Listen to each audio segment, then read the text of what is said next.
रामगढ़ के राजा साहब अपने आलीशान महल में पूरी सुख सुविधाओं के साथ रहते थे। उनके शानदार महल में सुख समृद्धि की हर वस्तु मौजूद थी। आसपास की रियासतों के राजाओं में भी उनकी शानो शौकत के खूब चर्चे थे। लेकिन इस सब के होते हुए भी राजा साहब का मन अशांत रहता था। उन्होंने बहुत से ज्योतिषियों और विद्वानों पंडितों से इसका कारण जानना चाहा। कोई उन्हें अंगूठी पहनने की सलाह देता तो कोई यज्ञ हवन कराने को कह देता, परंतु फिर भी राजा को शांति नहीं मिली। एक दिन राजा साहब भेष बदलकर अपनी रियासत का दौरा करने चल पड़े और घूमते घूमते राजा साहब एक खेत के करीब से गुजरे। तभी उनकी नज़र एक किसान पर पड़ी जिसने फटे पुराने कपड़े पहने हुए थे और पेड़ की छांव में बैठकर खाना खा रहा था। राजा साहब ने गौर से देखा तो वह सूखी रोटी, अचार और प्याज को बड़े ही चाव से खा रहा था। उस किसान की ऐसी हालत देखकर राजा साहब के मन में आया कि उस किसान को कुछ सोने के सिक्के दे दूं ताकि उसके जीवन में कुछ खुशियां आ सकें। राजा साहब किसान के पास गए और बोले, भाई, मैं एक मुसाफिर हूँ। तुम्हारे खेत में मुझे 4 सोने के सिक्के गिरे हुए मिले हैं। क्योंकि यह खेत आपका है इसलिए यह सिक्के भी आपके ही होंगे, तो कृपया करके आप इन्हें रख लीजिए। किसान ने कहा, ना सेठ जी, मेरे नहीं है। भला मेरे पास सोने के सिक्के कहाँ से आए? इन सिक्कों को या तो आप ही रख लीजिए या किसी और को दान कर दें, मुझे इनकी ज़रूरत नहीं है।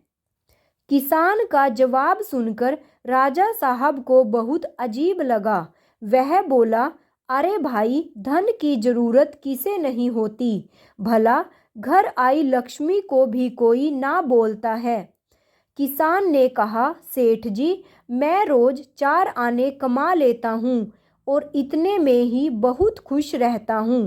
राजा साहब ने हैरानी से पूछा, सिर्फ 4 आने की कमाई में तुम खुश कैसे रहते हो?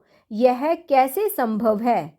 किसान का जवाब था, सेठ जी, खुशी इस बात पर निर्भर नहीं करती कि आप कितना कमाते हो या आपके पास कितनी दौलत है। खुशी तो उस कमाई के प्रयोग पर निर्भर करती है। राजा साहब ने मजाक उड़ाने के लिहाज में कहा, तुम इस 4 आने में क्या क्या कर लेते हो? अब किसान सवाल जवाब की बहस में नहीं पड़ना चाहता था। उसने आगे बढ़ते बढ़ते जवाब दिया, इन 4 आनों में से एक को मैं कुएं में डाल देता हूँ, दूसरे से कर्ज चुका देता हूँ, तीसरा उधार दे देता हूँ और चौथे आने को मैं जमीन में गाड़ देता हूँ। ऐसा कहते हुए उस किसान ने अपने घर की तरफ मुख कर लिया। राजा साहब वहाँ खड़े खड़े सोचने लगे, लेकिन उन्हें किसान का जवाब कुछ समझ में नहीं आया। वह किसान से इसका अर्थ पूछना चाहते थे, लेकिन किसान वहाँ से जा चुका था। महल पहुंचकर रात भर राजा साहब किसान के जवाब के बारे में सोचते रहे।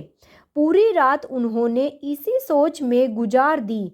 अगले दिन सुबह होते ही उन्होंने अपने राज्य में राज्य सभा बुलाई। पूरे दरबार में उस घटना के बारे में बताया गया और सभी दरबारियों से किसान की उस बात का अर्थ पूछा गया। सभी दरबारियों ने अपने अपने तर्क पेश किए, लेकिन कोई भी राजा साहब को संतुष्ट नहीं कर पाया। आखिरकार उस किसान को ही दरबार में बुलाने का फैसला लिया गया। बहुत खोजबीन करने के बाद जब किसान को ढूंढ लिया गया और उसे अगली सुबह दरबार में पेश होने का हुक्म दिया गया, वह किसान डरा हुआ था। दरबार में पहुंचा तो राजा साहब ने उसे अपने भेष बदलकर घूमने वाली और किसान से मिलने वाली सारी घटना बताई और पूरी इज्जत के साथ दरबार में बिठाया। राजा साहब ने किसान से प्रश्न किया, मैं तुम्हारे उस जवाब के बारे में ही सोचता रहा।